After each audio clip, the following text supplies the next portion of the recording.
Well, greetings friends and fellow cigar box guitar enthusiasts. Dale Puckett here, and I am slow walking this one here. I am seriously taking my time and just nitpicking all the little details and stuff. And tonight I'm on a roll, and I wanted to take some time to slow down and time out and show you some stuff before I button it up, because I'm just about ready to button it up. And so let's see here. What's the easiest way to do this, I guess? I don't even, oh no. I got it screwed in here, sorry. Yeah, let me take it apart. Yeah, I'm getting ahead of myself. Getting in over my skis a little bit. So we're reverse engineering, taking it apart.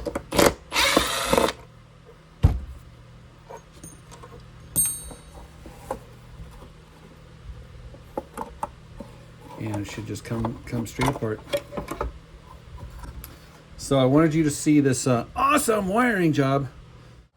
All right, so I'm going to do my best to explain to you and show you the wiring. So I have a humbucker in the neck position and a disc piezo that is embedded in hot glue right underneath where the saddle is going to go. You can actually see a little bit of it right there. So I have both the magnetic pickup and the piezo. The wires are routed to the jack here on either side. And so that when it's in the down position, it's the piezo. In the middle position, it's both. And the up position, it's the magnetic pickup. The output of the switch goes to the input of the potentiometer. And then, of course, everything is grounded. I do have this ground wire here that's hooked to the chassis of the switch. And this is a wire that's jammed into this hole here. See, I have the 3 holes here. These 3 holes correspond to the 3 holes that are holding the hinge on. And in this hole here, I have the wire. You can actually see a little bit of it sticking out there.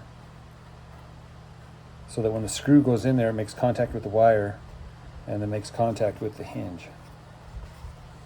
So like I said, the output of the switch goes to the input of the potentiometer. The output of the potentiometer goes to the jack, as does the ground wire as well. And I do have a ground wire that's jumpered from the potentiometer back to the chassis of here. So everything's all tied in together with the ground. Now, before you button it up, I recommend testing everything, double checking your wiring, plug it into an amp, make sure that everything works the way you want. The volume controls, there's no buzzing, the switches work correctly, there's no ground issues or nothing like that. You want to make sure you do that first before you button it up, and certainly before you put on strings, because the last thing you want to do is put it all together, be all happy, and then plug it in and you realize, oh my gosh, what the heck was I thinking? And have a problem. So figure out if there's a problem. Now is the time to address that and fix that before you button it up. Trust me when I say that. So as you know, every cigar box guitar is different. There's no 2 that are alike. So on this one here, I took this drill bit here, which is a skinny little drill bit. And the reason why I selected that guy is because it's the same thickness as these long screws. These are about an inch long screws here. So I matched up the thickness of the screw with the drill bit and the length. And then I drilled the corner that's going to go into the wood and the bracing there. And then this thing has a little flathead, you can see that? So what I did is I found another drill, which is the same size as the head there. Match these guys up. Ding, ding, ding. And then I countersunk a little bit of a hole here so that when the screw goes in, it's going to be flat. So you're not going to see that. Now, why did I do that? Why on earth did I do that? Because I want to put some of these awesome corners on the corners here, and I didn't want that screw to be bumped up. See what I'm saying? So that the screw is going to be hidden by these corners here. So if you're going to take this thing apart, if you want to take it apart, you'll have to take off the corner, take out the screw, take out these back screws, and then that'll allow you to open it up to access the inside. Valuable information there, guys. Valuable information. Now you can see what I mean there? It's nice and flat on the top and the bottom, so that corner can fit right over there. Now when I'm doing these corners here, I do not use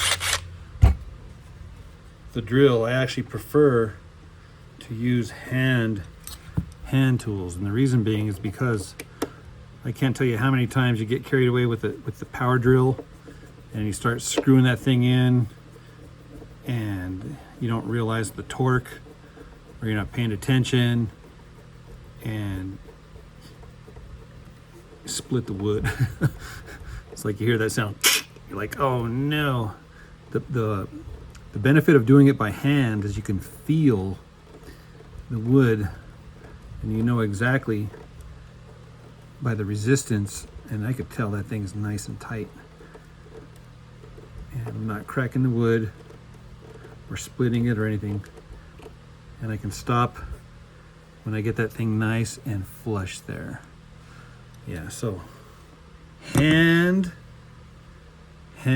baby, handmade.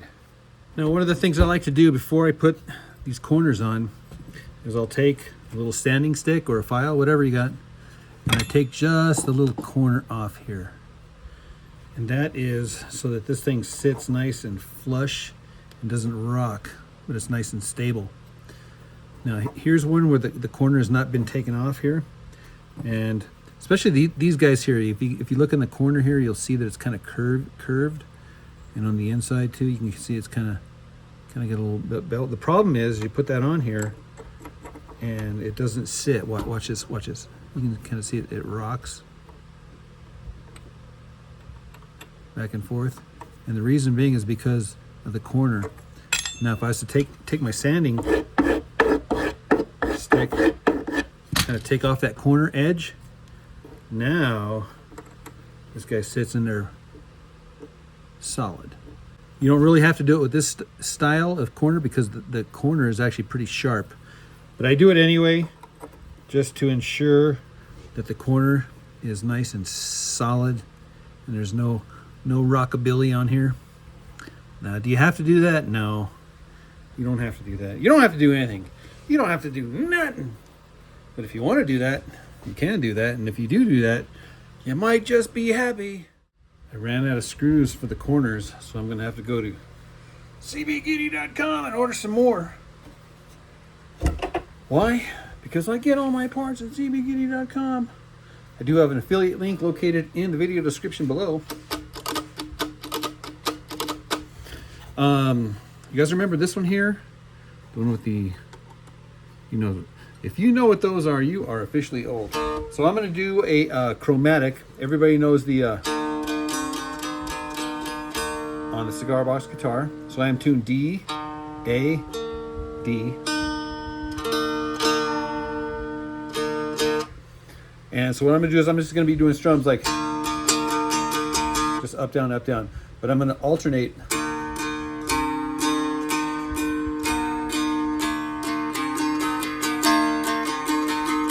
So each one is a double.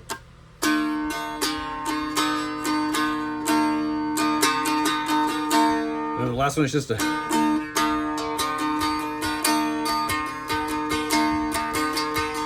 You gotta stomp your foot. Boom, boom, boom, boom.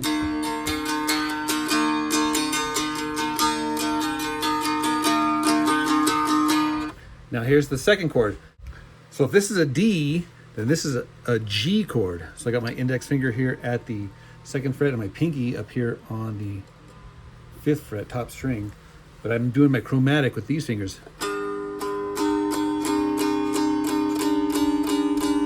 And you can, I like to get the high string to ring out.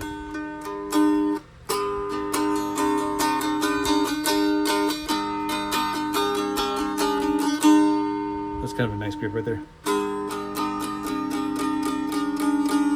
I already have this finger down, I just slide up, put that one there.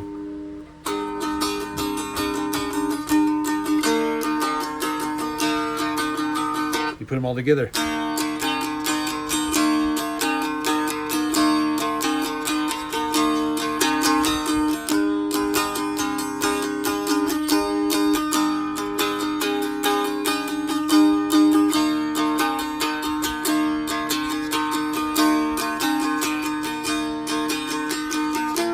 turn around. And when you go to this chord, do that again. I mean, you can have so much fun with this. You can alter the rhythms.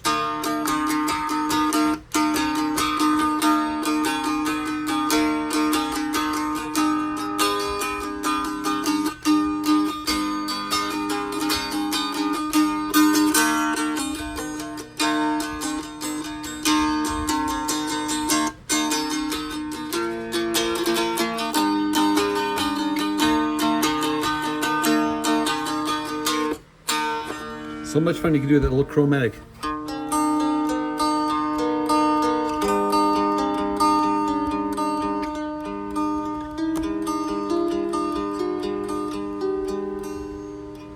You do your chromatics go up.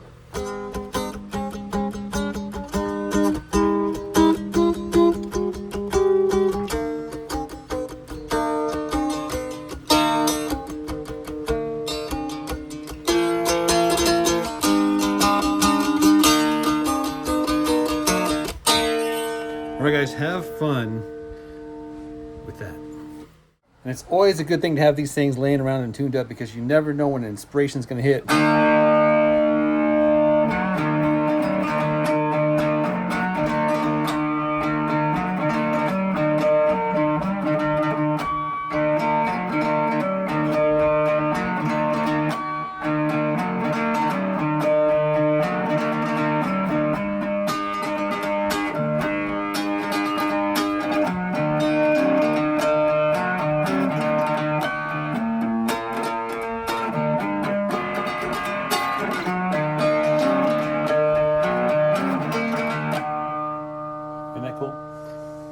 Here is the typical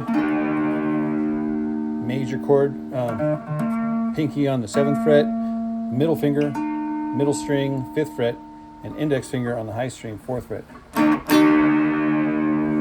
what I like to do with this is basically the one chord, just like the open. And you can like lift off, do whatever you want here. But what I like to do here is just move. I'm going to keep my root here. And I'm going to move everything down except for my root here. So my root is still here, but this note went down a half step, and this note went down a half step. Again, here's the move. From here, that's just the major chord, to this guy. You're shifting fingers here in the middle, but it's the same note, just a different finger. So this is called a diminished chord. So this would be an E diminished chord.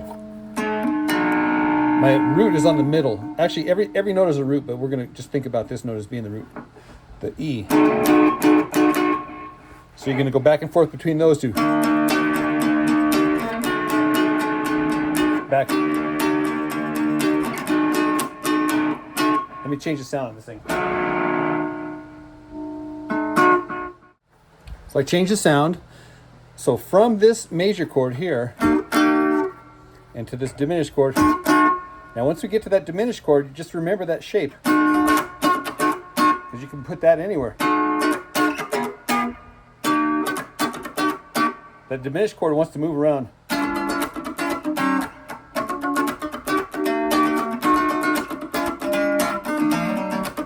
So you can use them for chromatic runs back and forth.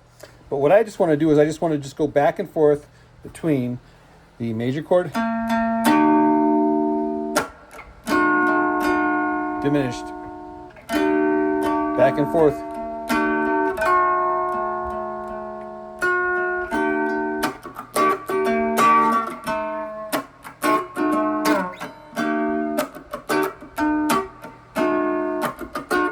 That's going down. This note's staying the same. My pinkies and my index are just going down, up and down. But now I'm going to go up. This guy's jumping up a whole step. But my index and pinky are only going up a half step.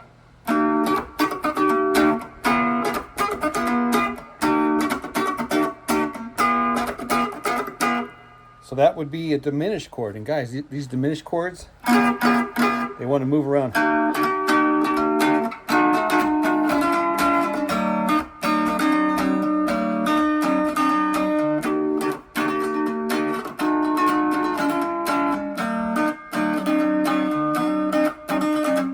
that cool?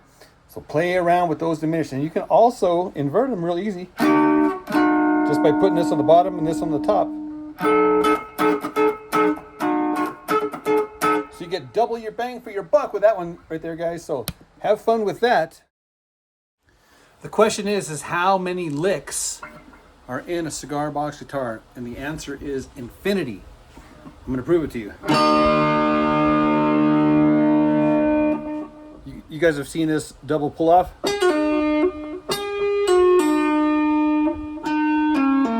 I'm going to do a double pick before I do the double pull off. So just a down up.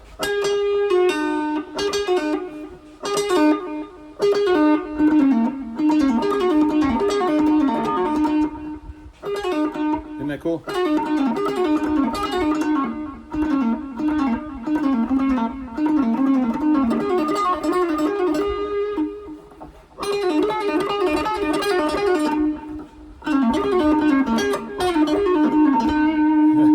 I just think it's cool.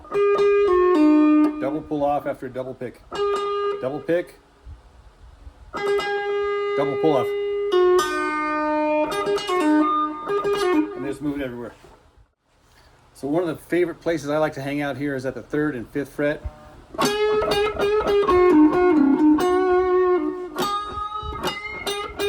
Those pinch harmonics.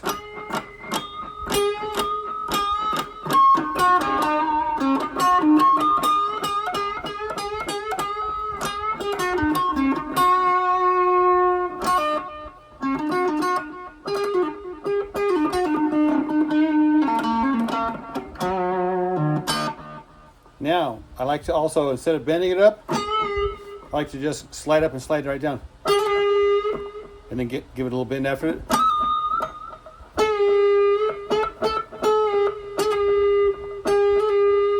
And then do the pull off after that.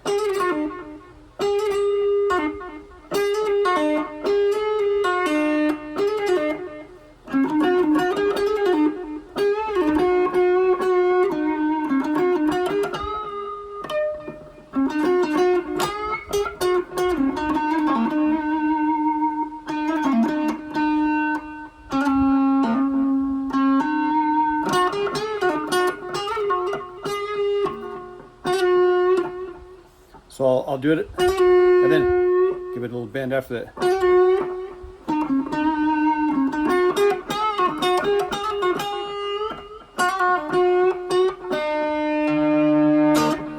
Billions and millions of licks in there.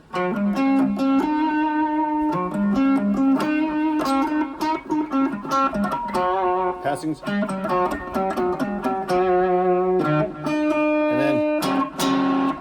I love interjecting this little chord just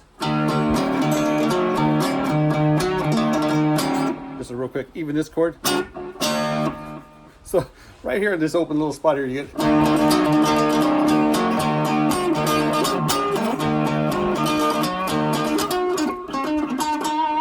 so much a guy can do just there, just.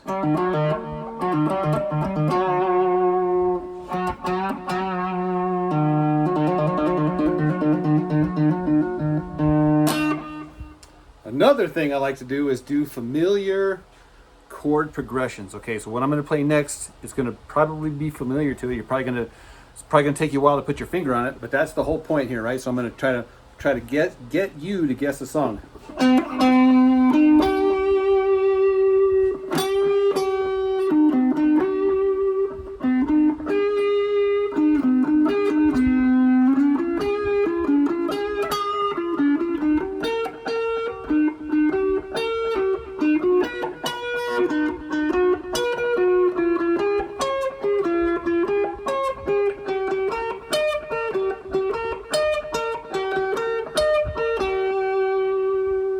Then mix in like a blues scale.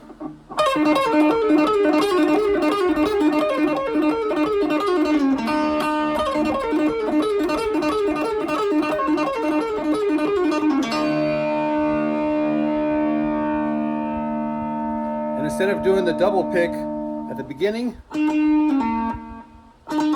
I'm doing the double pick at the end. I'm going to go.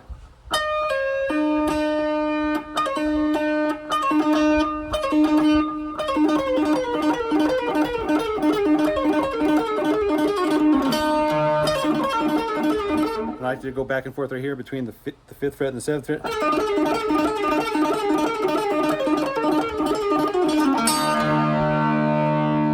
So there's millions and millions and millions and billions and billions and trillions and quadrillions of licks built inside of these things, but yet with only 3 strings. Isn't that crazy? I'm going to leave you with one last very painful sounding lick. Again, so this is tuned D-A-D. And I'm going to take my high string on the very first, on the 2nd fret here. That's called a 9th chord. But I'm going to take that 9th right there and I'm going to bend it up just a little bit out of tune. But I want you to listen to that interval so you can hear the pain and the agony.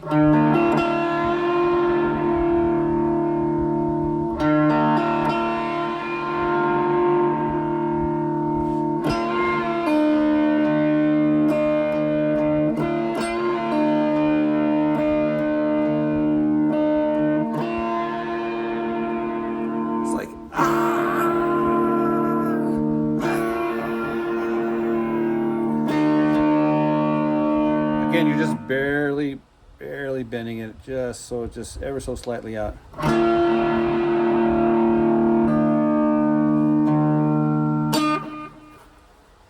All right, guys, that's it for this video. I need to go order. I need to go order more parts from cbgitty.com. Yeah. No, what happened was I ran out of screws, and what I used the tiny little screws that you use for the back of these guys. I use them here. I use them here on the top. I don't know if you can see that or not. And I also use them here, but I need to put them all around the inside here. So I need to go order those so I can finish this guitar. So then after I finish building it, then I'm going to set it up, tune it up, and tear it up. Man, this guitar just feels balanced. It really does, man. It just feels like it's gonna ring. So so I'm looking forward to building this, guys. We will see you in the next video. Cheers.